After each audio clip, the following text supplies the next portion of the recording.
Hello and happiest of days to each of you folks. I hope you guys are having just an absolutely amazing day today, that today finds you as great as possible for you folks. Alright, so today on Monday, reviews of tabletop RPGs that are older, like Dungeons & Dragons or Battletech, the war game, that sort of thing too, as well as things like that too. So right now I'm doing the X series of reviews for you folks from BECMI. Now BECMI was my first game that I played. I was in 5th grade and was one of my people in my class were gifted too.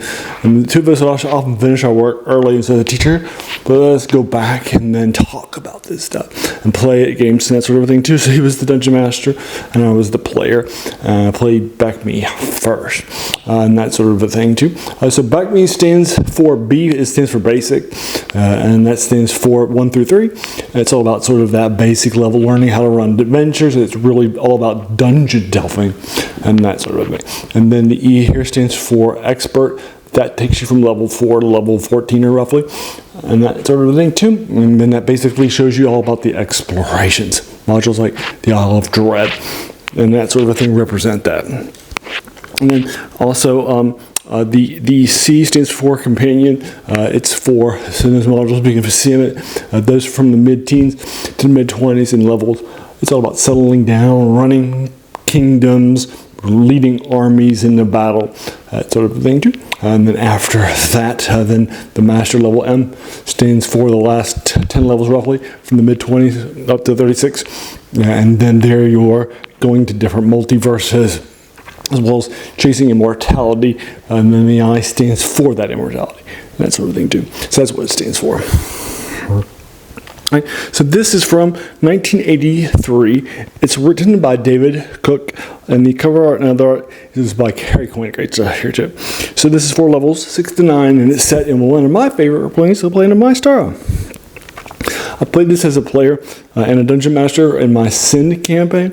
Sandmire campaign rather, in the desert, giant desert, and that sort of thing. I called the Sandmire based on the UK series. I did a recent thing on a plane of mine that I created called Hamed, that was based around North Africa and South Africa, Sub-Saharan Africa, and places too, Middle East, and then like Central Asia, South Asia, and Southeast Asia, places like India and that sort of thing too. And so I thought it would be a great opportunity, and so I gave basically this huge desert, I gave like one half of it to this campaign, this one and its sequel as sort of the ground setting, and then I set up the other half that they started in the Pyramid Trilogy in the I series by Hickman. Does that make sense? I thought it would be great stuff there too. Alrighty, and then so basically what happens, and then I also put in a bunch of other modules and that sort of thing too. So the plot here is that the ruler of the Sind Desert, which is what I use for the mod thing, has united a bunch of different human tribes that were typically going against each other's throats, as well as humanoid ones too. And he starts to raid things and that sort of thing too. And then you miss out on a battle, and then you have to follow an army of the local folks that are heading out to go take them out. So you gotta follow the river to its source, and then from there to Sind proper to take out the master of the Desert Nomads, and that sort of thing too. You'll pass by forts and even end up at a fascist south and an abbey, which is very strong too. So there's lots of explorations, lots of exploring, fighting, and that sort of thing you gotta do here. And as the X would suggest. So basically, what I did here at the beginning of the master of the Desert Nomads, they take out a village and that sort of a thing too. So to give the characters that sort of a entrance level, that sort of thing to make them care about it. So the city that I introduced at the in the previous one, X3, the Curse of Xenon, in the central area, in the kind of the center part, was the one that I had them raid to give them a whoa, we got to take this guy out now, and that sort of thing too, rather than just a random city. And that was actually really good. So this part of I think is the city delving of X3. So taking it out after they do that, I think is a great opportunity to push them right into the middle of the plot. All right, and so my review, I think that is very simple. This is nice. It's great stuff. Great exploration scenes, great combat scenes, great world building. It's a great concept. Love it lots. I think it's a classic. And if you haven't heard of it, check it out and check and see what I'll do. Great stuff. Love it lots. It's a 10 out of 10 for you folks. Alrighty. But then let me know what you thought about this in the comments below. And if you agree or disagree with my 10 out of 10 for you folks, have you played it and run it too? Okay, I have, and that sort of a thing too. I'd be happy to sort of engage you with it further, or even if you just read it a couple of times, and that sort of thing too. Happy to sort of engage you with it further in the comments below, right? Whatever your thoughts are, all up and down the box, and that sort of a thing too. Alright, so there I am. And that is my quick little thoughts on the Master of Desert Nomads X4. X5 will be next week, and that is, of course, one of my favorite things, and that sort of thing too.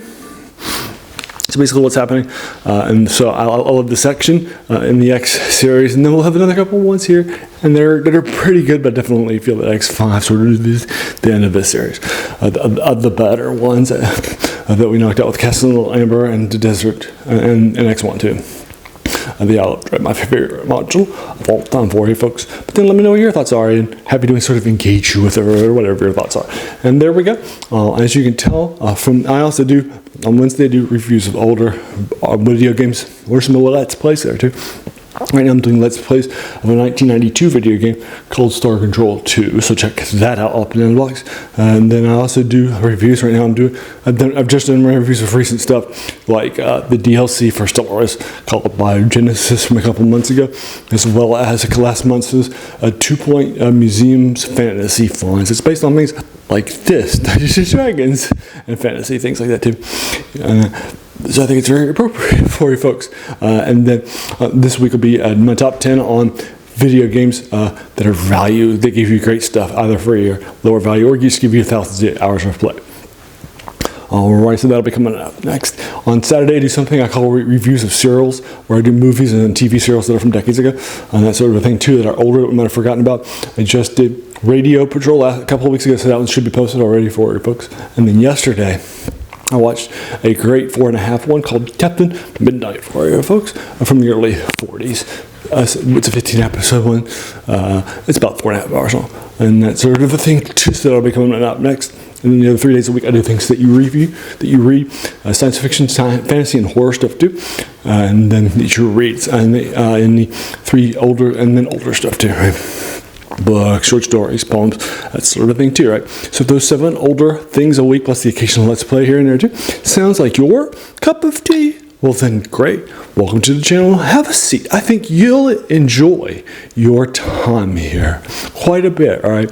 And while you're here, why not do all the YouTube stuff, please? Well, hit the like button, the subscribe button, the bell icon to be notified of those videos, share, and all sorts of stuff like that too. Alrighty, so there you are. As you can tell from those 7 other things that I do reviews of a week, it's the passion of this channel, right? It's even where its name comes from. The worst thing about new books is a quote by a French philosopher, Jacques Joubert, who says that the worst thing about them was that they kept us from reading the old stuff. Not that the new stuff is bad by default. It's not, right? But standing on the shoulders of giants. So let's check out those giants, right? All up and down the block for you folks. And then also, my number 1 strength on strengths classes was a psychology approach, a positive psychology approach to personality types. I appreciate something is context. I appreciate something more the more I learn about it, right? So for example, in first edition Dungeons and Dragons, Eric Gygax lists in his appendix and all of the various benefits and references rather that he got his things from, and also and so I appreciate it more by going back and reading those things. And I've also done a bunch of those for this channel too, right? So that's here. And there you go. Also, and there you are. I want to thank you so very, very much for just taking some time out of your day and investing it, right, and watching my video, because we all have so many things that are happening in our lives, and we're pulled in so many different directions too, right? So the fact you spent this time with me, that's incredibly humbling, and I appreciate that so very, very much. So thanks again, and have an amazing day.